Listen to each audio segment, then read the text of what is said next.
La Banca del Veneto Centrale saluta i primi 6 mesi del 2022 migliorando la performance registrata lo scorso anno e confermando una crescita costante. È andata certamente bene perché 20, milioni di euro al semestrale sono l'inizio di un anno che quindi si conferma e sarà sicuramente un buon anno. È un contributo a una maggiore solidità che già avevamo, fatta sempre con grande prudenza, che ci consente di muoverci su 3 direzioni. Uno, essere punto di riferimento per i soci, per i clienti che ci danno fiducia. Per le aziende siamo e saremo in grado di essere sempre punto di riferimento, costante nel tempo.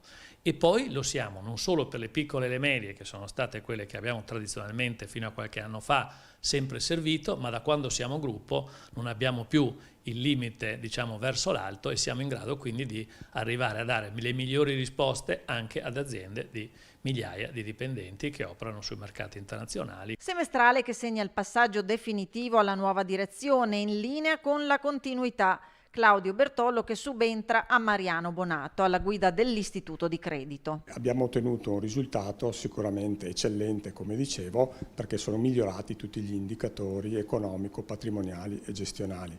L'utile di 19.180.000 è aumentato del 37,7% rispetto all'ottimo risultato di quasi 14 milioni dell'anno precedente. Banca del Veneto Centrale che rappresenta un sostegno all'economia reale del territorio. Per imprese e famiglie nei primi 6 mesi abbiamo erogato quasi 1.500 finanziamenti per un controvalore di 180 milioni a favore chiaramente di imprese e famiglie. Per le sfide che riguardano il futuro dovremo essere sicuramente presenti nel territorio e sostenere imprese e famiglie del nostro territorio.